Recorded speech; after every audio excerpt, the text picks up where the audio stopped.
देखते हैं very very important question भूगोल से कक्षा 10वीं संसाधन का वर्गीकरण कैसे करते हैं। क्वेश्चन बहुत इंपॉर्टेंट है, कई बार पूछा जा चुका है कि संसाधन का वर्गीकरण कीजिए।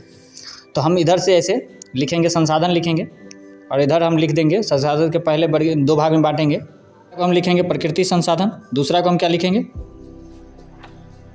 मानव निर्मित संसाधन या मानवीय संसाधन।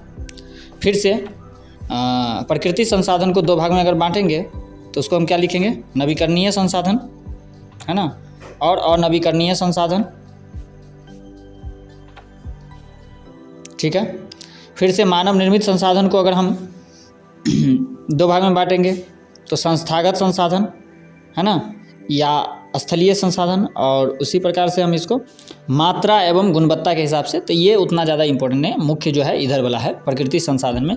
जो नवीकरणीय संसाधन है इसका भी फिर से दो भाग है, एक है सतत या प्रवाह संसाधन, दूसरा क्या है जैव संसाधन। सतत या प्रवाह संसाधन किसको कहेंगे, जैसे जल हुआ, ये क्या हुआ प्रवाह संसाधन में आता है ना, या सतत संसाधन में होता है, ये इसका साइकिल चलता रहता है। इसी प्रकार से जैव संसाधन में कौन सा है वनस्पति संसाधन और वन्य जीव संसाधन, ये जैव है, जैव माने जिसमें जान है ना। ठीक है। और नवीकरणीय संसाधन का भी दो भाग है, पहला भाग है पुनः चक्रीय संसाधन जैसे धातु, और एक है अचक्रीय संसाधन जैसे कोयला जीवाश्म जो है वो क्या है, तो वो है अचक्रीय संसाधन, माने जीवाश्म ईंधन एक बार खत्म होता है दोबारा नहीं आता है, तो उसे हम क्या बोलते हैं अचक्रीय संसाधन। उम्मीद करते हैं समझ में आया होगा। थोड़ी सी एक दो पॉइंट और महत्वपूर्ण पॉइंट हैं, देख लेते हैं। जैसे कि एक है किसने कहा था कि हमारे पास पेट भरने के लिए बहुत कुछ है लेकिन पेटी भरने के लिए नहीं, ये किसका कथन है, बहुत इंपॉर्टेंट है। तो कहेंगे महात्मा गांधी। किसने कहा था, महात्मा गांधी। मनुष्य स्वयं भी एक संसाधन है, ये भी बात याद रखें। संसाधन का वर्गीकरण किन किन आधारों पर किया जाता है, तो संसाधन का वर्गीकरण करने का बहुत सारे आधार है ना। तो संसाधन का वर्गीकरण अगर पहला कहिएगा तो संसाधन मुख्य रूप से दो प्रकार के होता है, प्रकृति संसाधन और मानवीय संसाधन। प्रकृति संसाधन में अगर बात करिए तो सूर्य, हवा, पानी इत्यादि, घर, पेन, किताब इत्यादि, ये मानवीय संसाधन हो गया। जो मानव बनाया है उसे मानवीय संसाधन बोलते हैं, और जो प्रकृति में पहले से मौजूद है उसे क्या बोलते हैं प्रकृति संसाधन बोलते हैं। फिर दूसरा है उत्पत्ति के आधार पर। उत्पत्ति के आधार पर संसाधन दो प्रकार के हैं, एक जैव है और एक अजैव है। तो जैव संसाधन किसको कहेंगे, मनुष्य, मछली, पशु पक्षी इत्यादि जैव संसाधन है। अजैव संसाधन किसको कहते हैं, लोहा, मकान, पत्थर, ये सब क्या है अजैव संसाधन है। ठीक है।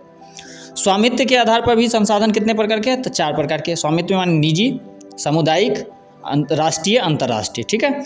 स्वामित्व माने हुआ अधिकार किसका है ना। जैसे निजी में बोल सकते हैं हमारे पास एक साइकिल हो सकता है, हमारे पास एक किताब हो सकता है, हमारे पास एक घड़ी हो सकता है, वो जो मेरा खुद का हो तो उसे बोलते हैं निजी संसाधन। सामुदायिक संसाधन ऐसे संसाधन को कहते हैं जिसमें एक समुदाय वर्ग का अधिकार होता है, जैसे सामुदायिक भवन, उसमें सभी जा सकता है, एक समुदाय के लोग, है ना। मंदिर कोई एक खास तरह के एक वर्ग जो है एक समुदाय के लिए है, कोई एक व्यक्ति के लिए नहीं है, एक परिवार के लिए नहीं है, पूरे समुदाय के लिए, इसीलिए मंदिर ऐसे संसाधन में आते हैं। राष्ट्रीय संसाधन क्या बोलते हैं, जैसे सरकारी स्कूल है ना, रेल है, तो जो राष्ट्र के द्वारा संचालित है, राष्ट्र के अधिकार क्षेत्र में उसे राष्ट्रीय संसाधन बोलते हैं। अंतर्राष्ट्रीय संसाधन किसको बोलते हैं, देखिए समुद्र जो होता है ना, मान लीजिए ये समुद्र का सीमा है, तो समुद्र सीमा से कुछ दूरी तक जो ये जो क्षेत्र बचता है, एक सेकेंड थोड़ा सा हम इसको ऐसे स्पष्ट रूप से देखें। मान लीजिए ये समुद्र है और समुद्र तो बहुत दूर है, लेकिन ये समुद्र का देश है, मान ली कोई देश है, ये इस देश का ये बीच वाला क्षेत्र जो यहाँ से यहाँ तक कुछ नॉटिकल है ना, 200 नॉटिकल मील का जो दूरी होता है ना, 200 नॉटिकल मील का जो ये दूरी है, ये 200 नॉटिकल मान लीजिए ये जो है देश से लेकर यहाँ से यहाँ तक 200 नॉटिकल मील का जो ये दूरी होता है, इसे हम बोलते हैं अंतर्राष्ट्रीय संसाधन। इसके बाद वाला इधर वाला को है ना, ये 200 नॉटिकल मील का जो दूरी है ये तो देश का होता है, लेकिन इसके बाद का जो क्षेत्र होता है उसे वो उस पर किसी देश का अधिकार नहीं होता है, उसे बोलते हैं अंतर्राष्ट्रीय संसाधन। ठीक है। चलिए अब इसी प्रकार से और एक संसाधन है, वो कौन सा है, तो कह रहे कि विकास के स्तर पर संसाधन कितने प्रकार है, तो ये भी चार है। एक है संचित संसाधन, संचित संसाधन जैसे क्या हाइड्रोजन देखिए, है ना, तो वो संचित संसाधन है। भंडारित संसाधन किसको है, जल संसाधन। विकसित संसाधन कौन सा है, गुजरात में पेट्रोलियम का उपयोग, पेट्रोलियम का असम गुजरात में पेट्रोलियम का उपयोग हो रहा है, तो ये एक विकसित संसाधन है। जो पेट्रोलियम था उसको हम निकाल करके उसका यूज कर रहे हैं, तो ये विकसित संसाधन हो गया ऐसा संसाधन। संभाव्य या संभावी संसाधन किसको बोलते हैं? हिमालय क्षेत्र में खनिज है लेकिन उसका आज तक उपयोग नहीं होता है, सिर्फ संभावना है ना, लग रहा है कि वहाँ है, तो ऐसी संसाधन जो क्या है, संभावना है, उसे हम क्या बोलते हैं? संभाव्य या संभावी संसाधन, है ना। और पहला जो संचित संसाधन बोले, मतलब ऐसा संसाधन है जिसका उपयोग हम कर सकते हैं लेकिन अभी तत्काल में नहीं हो रहा है, तो ऐसे संसाधन को हम संचित संसाधन बोलते हैं। जैसे हाइड्रोजन है, अभी इसका उपयोग नहीं हो रहा है लेकिन अगर इस प्रकार के यंत्र हमारे पास हो तो हम इसका उपयोग कर भी सकते हैं, ठीक है। इसी प्रकार से उपयोगिता के आधार पर संसाधन कितने प्रकार के हैं? 2 प्रकार के, एक नवीकरणीय संसाधन है, एक अनवीकरणीय संसाधन। नवीकरणीय संसाधन में कौन होता है? सौर ऊर्जा, पवन ऊर्जा, जल ऊर्जा इत्यादि। अनवीकरणीय संसाधन में क्या होता है? जीवाश्म ईंधन, कोयला, पेट्रोलियम, मिट्टी तेल इत्यादि इत्यादि, ठीक है।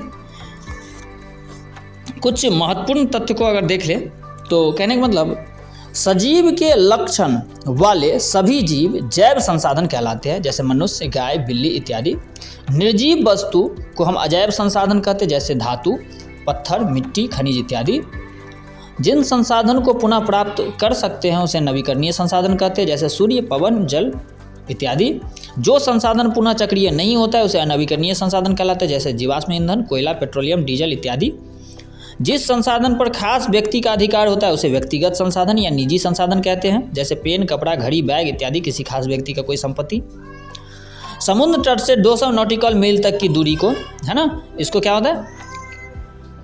क्षेत्र पर किसी देश का अधिकार होता है ना, और इसे राष्ट्रीय संसाधन कहते हैं। और 200 नॉटिकल मील के बाद का जो दूरी होता है उसे हम क्या कहते हैं? तो अंतर्राष्ट्रीय संसाधन। समुद्र तट के 200 नॉटिकल माइल के बाद के जो दूरी होता है, जैसे देखिए ये मान लीजिए कोई देश है और इस देश के बाद ये 200 नॉटिकल मील की दूरी है और इसके बाद का जो समुद्री पानी है उसे क्या बोलते हैं? अंतर्राष्ट्रीय संसाधन है।